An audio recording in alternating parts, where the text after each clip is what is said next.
Innal hamdalillah nahmaduhu wa nasta'inuhu wa nastaghfiruh wa na'udzu billahi min shururi anfusina wa min sayyiati a'malina may yahdihillahu fala mudilla lahu wa may yudlilhu fala hadiya lahu. Asyhadu an la ilaha illallah wa asyhadu anna Muhammadan abduhu wa rasuluh. Allahumma salli wa sallim ala nabiyyina Muhammadin wa ala alihi wa ashabihi wa man tabi'ahu bi ihsanin ila yaumiddin, amma ba'd. Bapak dan Ibu hadirin yang dimuliakan Allah Subhanahu wa taala, senantiasa kita panjatkan puji dan syukur kehadirat Allah Subhanahu wa taala yang telah memberikan berbagai nikmat kepada kita semua, berupa nikmat kesehatan, nikmat umur, usia dan kesempatan. Terlebih lagi kita berada di bulan yang penuh dengan kemuliaan, penuh dengan kebaikan, yaitu bulan Ramadan. Semoga sisa-sisa hari yang ada di bulan Ramadan ini bisa kita maksimalkan dengan amalan ibadah kepada Allah Subhanahu wa taala, dengan tadarusnya, dengan qiyam Ramadan, tahajudnya, demikian juga dengan ibadah-ibadah yang lain. Mudah-mudahan kita diberikan keringanan dalam menjalankan ibadah tersebut, kemudahan dalam menjalankan ibadah tersebut. Amin ya rabbal alamin. Juga selawat dan salam semoga senantiasa terlimpahkan kepada Nabi kita, yaitu Nabi Muhammad Sallallahu Alaihi Wasallam, kepada keluarganya, para sahabatnya, para tabiin, para tabiut tabiin, sampai kepada kita selaku umatnya berupaya untuk melaksanakan ajaran-ajaran beliau. Hadirin kaum muslimin yang dimuliakan Allah Subhanahu wa taala, ada keterangan yang tersebar luas di kalangan umat Islam. Ya, keterangan yang menyebar tersebar luas di kalangan umat Islam kaum muslimin, yaitu yang mengatakan naumus shaimi ibadatun, bahwa tidurnya orang yang berpuasa itu adalah ibadah. Ketahuilah bahwa hadirin yang dimuliakan Allah Subhanahu wa taala, sesungguhnya keterangan tersebut adalah keterangan yang lemah, keterangan yang dhaif. Kelengkapan dari keterangan atau riwayat tersebut mengatakan naumus shaimi ibadatun wa shamtuhu tasbihun wa du'a'uhu mustajabun wa 'amaluhu mudha'af. Tidurnya orang yang berpuasa adalah ibadah, diamnya orang yang berpuasa adalah tasbih, doa yang dipanjatkan oleh orang yang berpuasa adalah mustajab, dikabulkan Allah Subhanahu wa taala, wa 'amaluhu mudha'af, dan amalannya, pahalanya, ganjarannya dilipat gandakan oleh Allah Subhanahu wa taala. Para ahli hadis mengatakan di antaranya adalah al-Munafi, kemudian juga al-Iraqi. Bahkan ahli hadis kontemporer yaitu Syekh Albani mengatakan bahwa hadis itu adalah hadis yang lemah. Mengapa dikatakan hadis yang lemah atau hadis yang dhaif? Karena di dalamnya ada perawi, yaitu orang yang meriwayatkan yang diragukan ketelitian dalam menjalankan atau menyampaikan validitas kebenaran hadis tersebut. Bahkan komentar para ahli hadis mengatakan adzabul kadzabin, itu adalah kedustaan, kebohongan yang besar yang disandarkan kepada Nabi Muhammad SAW.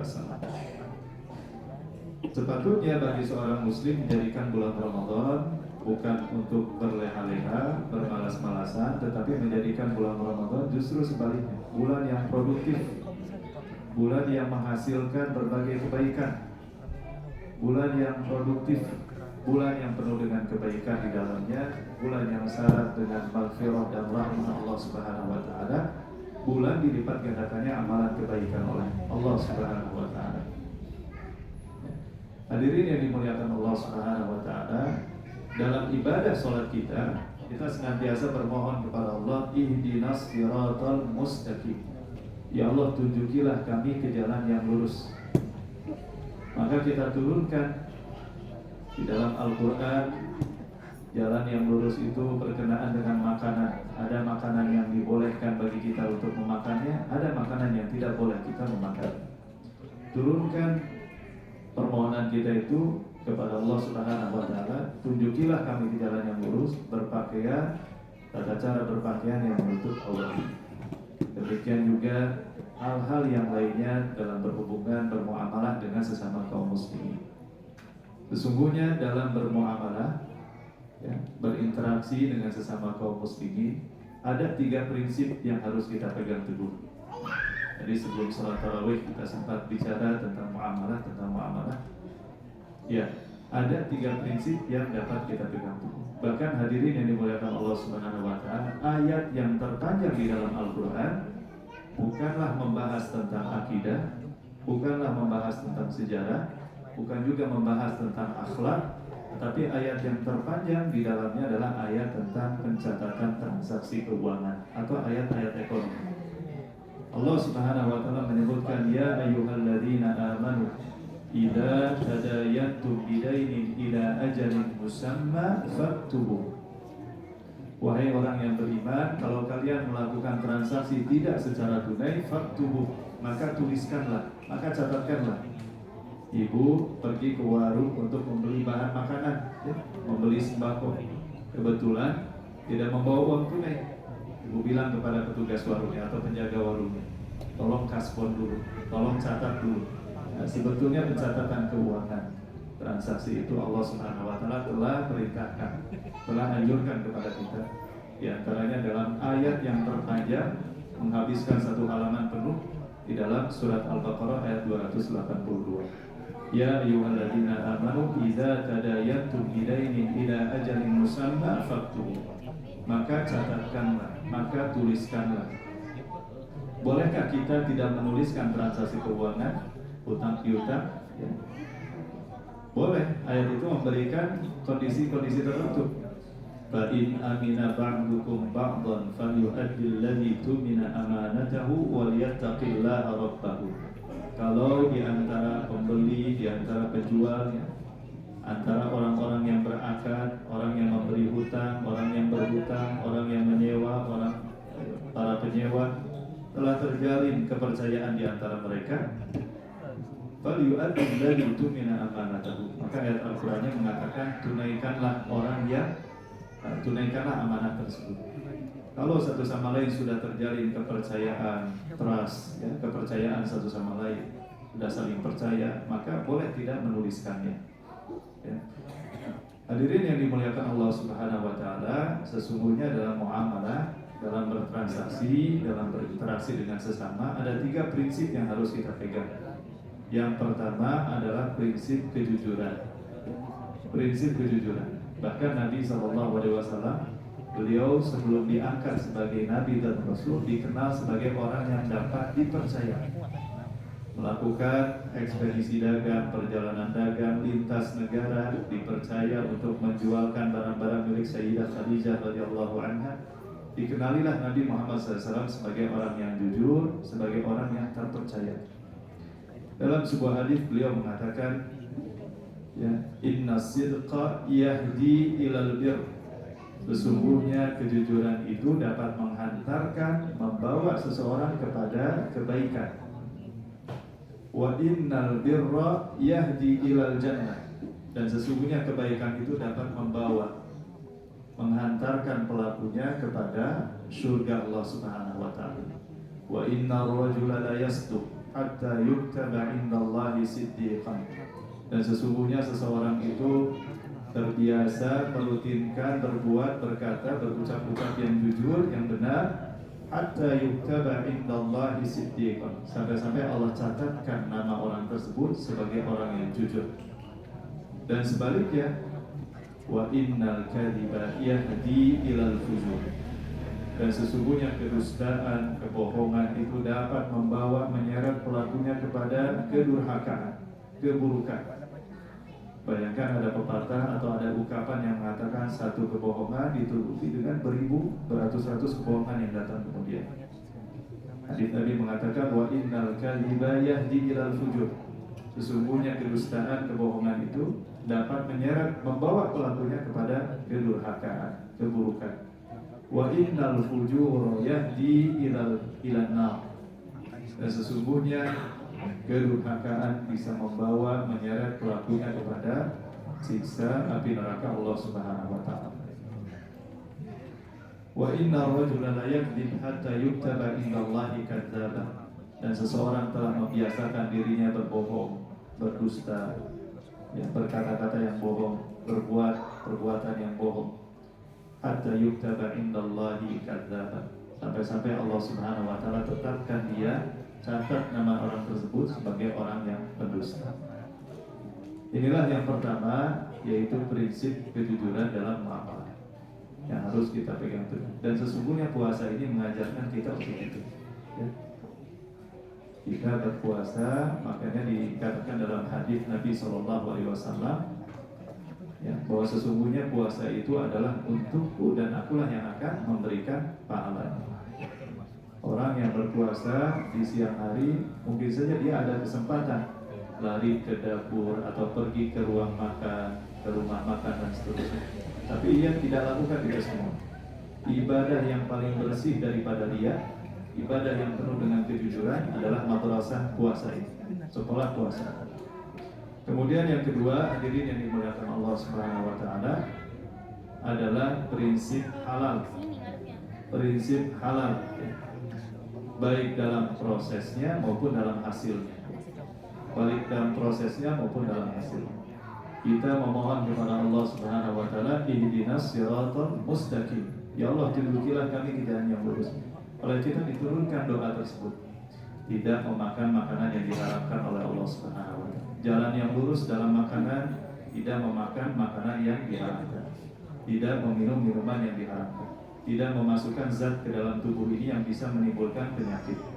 Jalan yang lurus dalam berpakaian yang menutup aurat. Jalan yang lurus dalam pendidikan dan seterusnya.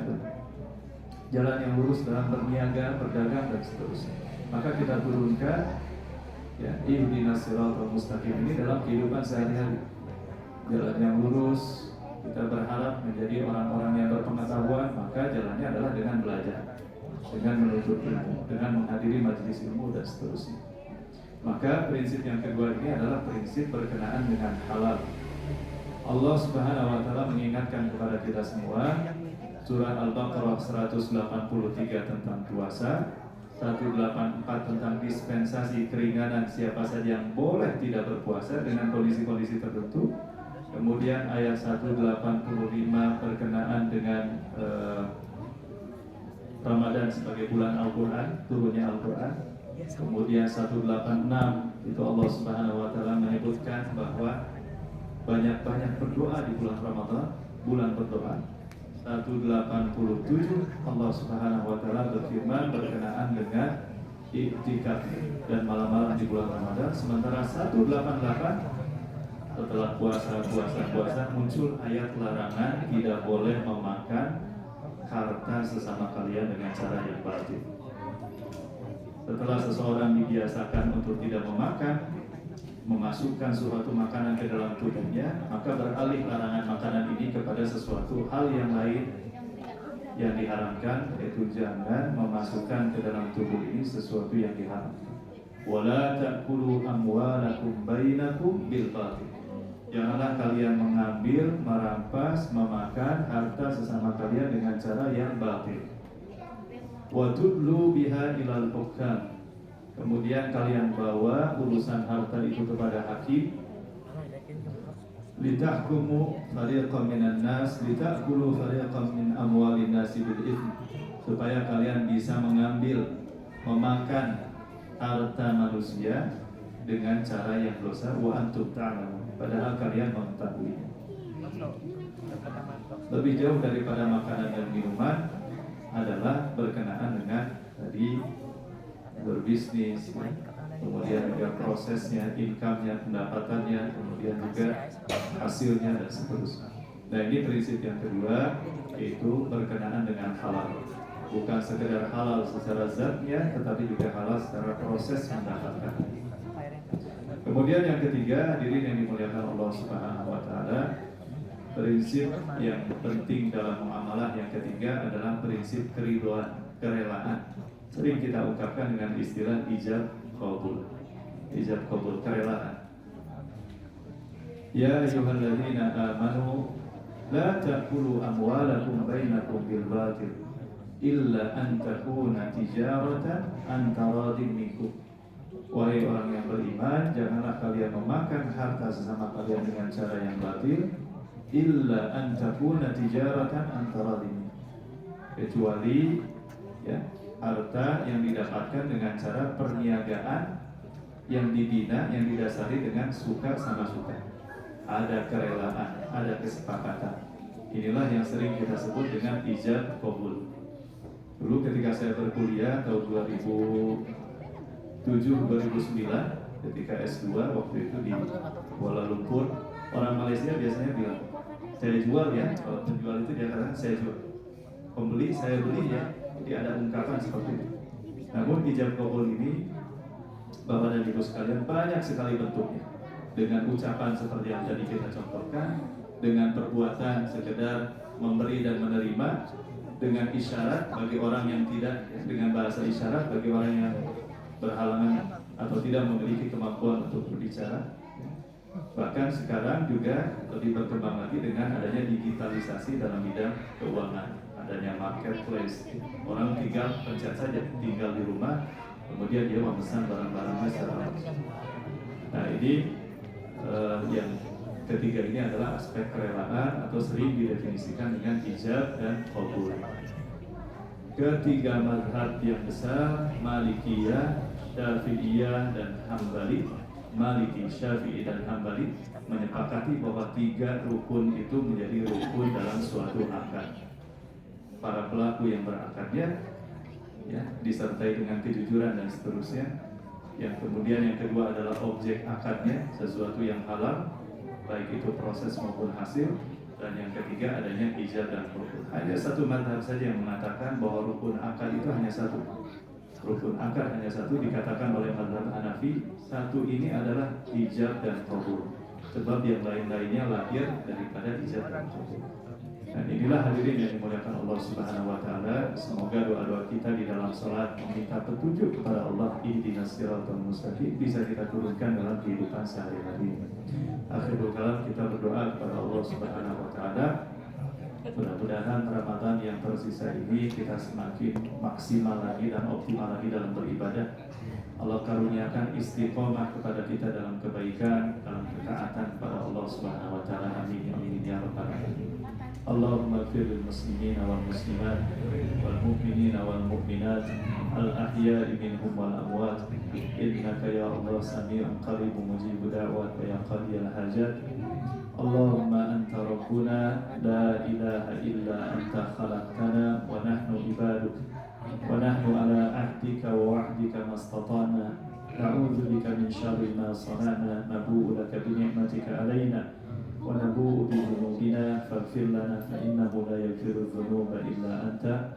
Ya Rabb, Kau adalah Tuhan kami, tiada Tuhan yang telah menciptakan kami selain daripadamu. Kami mengakui segala nikmat yang telah Engkau berikan kepada kami, dan kami mengakui segala dosa yang kami perbuat terhadap. Maka ampunilah kami, karena sungguh tiada yang mengampuni dosa selain daripada Engkau. Rabbana hab lana min azwajina wa dhurriyyatina qurrata a'yun waj'alna lil muttaqina imama. Rabbi ij'alni muqimas salati wa min dhurriyyati Rabbana wa taqabbal du'a. Rabbi hab li minas salihin. Rabbana hab lana min azwajina wa dhurriyyatina qurrata a'yun waj'alna lil muttaqina imama. Rabbana atina fid dunya hasanah wa fil akhirati hasanah wa qina adzabannar. Subhana rabbika rabbil izzati amma yasifun wa salamun alal mursalin walhamdulillahi rabbil alamin. Wassalamualaikum warahmatullahi wabarakatuh.